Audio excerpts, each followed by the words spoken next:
Welcome back, everyone. Today we're gonna talk about Genesis 1 verse 17. And God set them in the firmament of the heavens to give light upon the earth. Even though this verse may seem like a repetition of earlier ideas, in Zoharic mysticism, nothing is redundant. Each phrase reveals a new layer of the divine unfolding.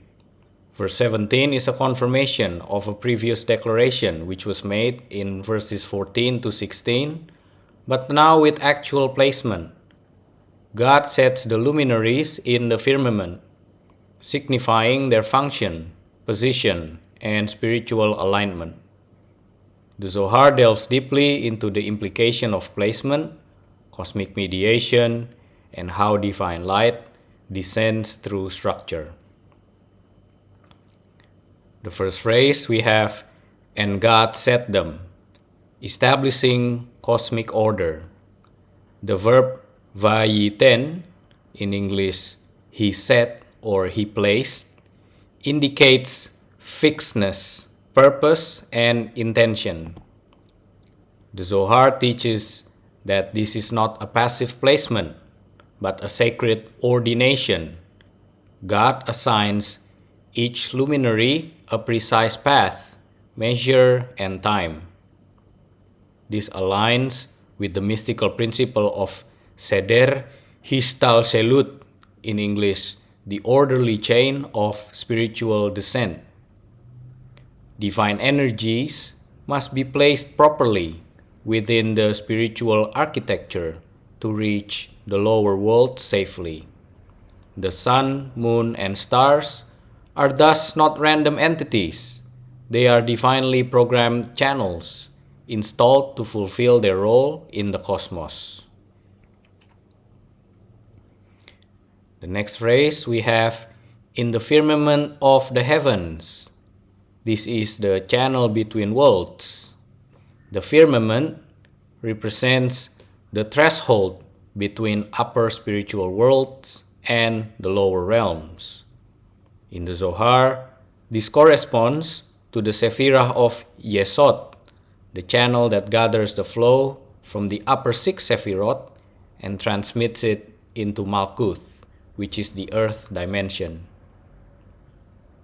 The luminaries are set in this firmament, meaning they operate as conduits, filtering and modulating divine light before it reaches the earth. Without this positioning, the raw intensity of supernal light would overwhelm creation. Thus, this verse expresses the principle of measured revelation.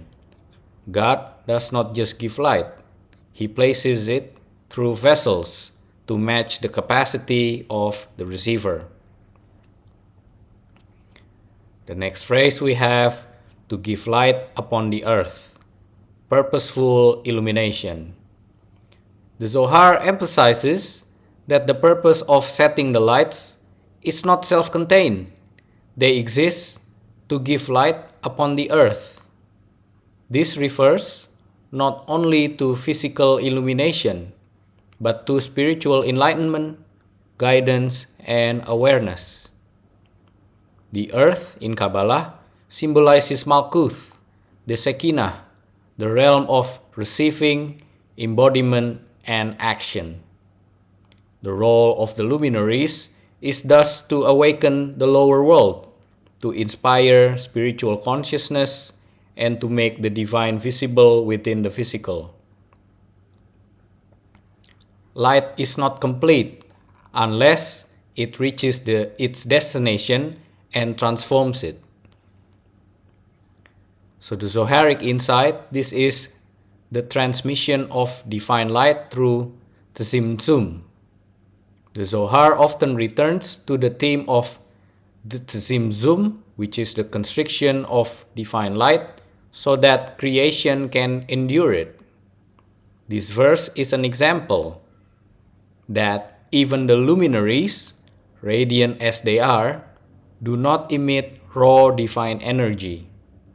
They serve as filters, step-down transformers of divine power, ensuring that the earth, the densest realm, can still participate in divine illumination without being destroyed.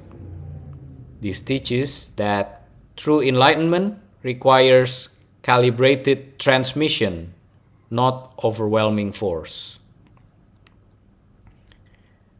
The human reflection for this verse is becoming a conduit of light.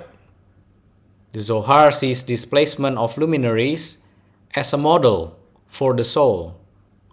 Each person must become a place light, not a wild, uncontrolled flame, but a precisely positioned vessel aligned with divine will.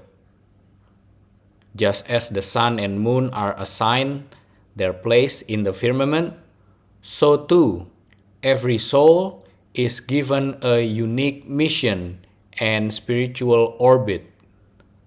Our task is to receive light from above and shine it responsibly into the world through thought, speech, and action.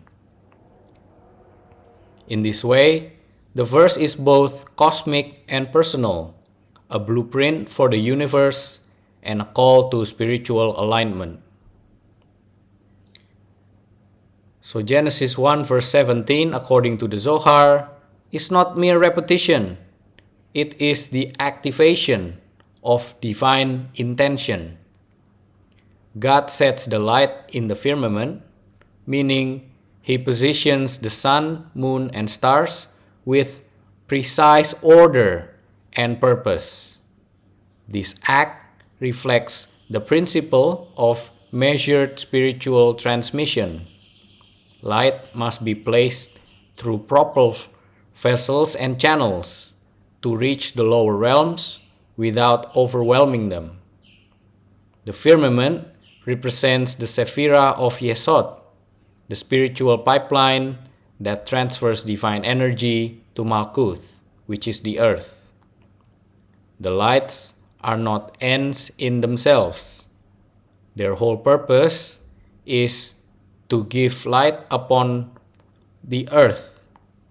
In mystical terms, this means awakening, consciousness, and clarity within the physical world, revealing the divine through structured, consistent cycles.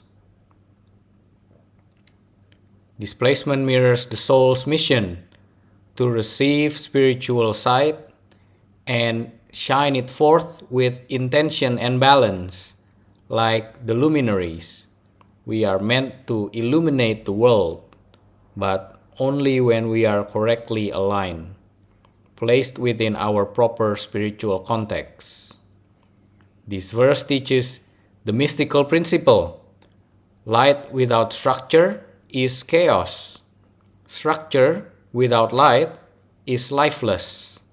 But when divine light is placed within sacred structure, the world becomes radiant. That's it for today. Thank you for your donation. Be blessed, everyone, and I will see you on the next episode.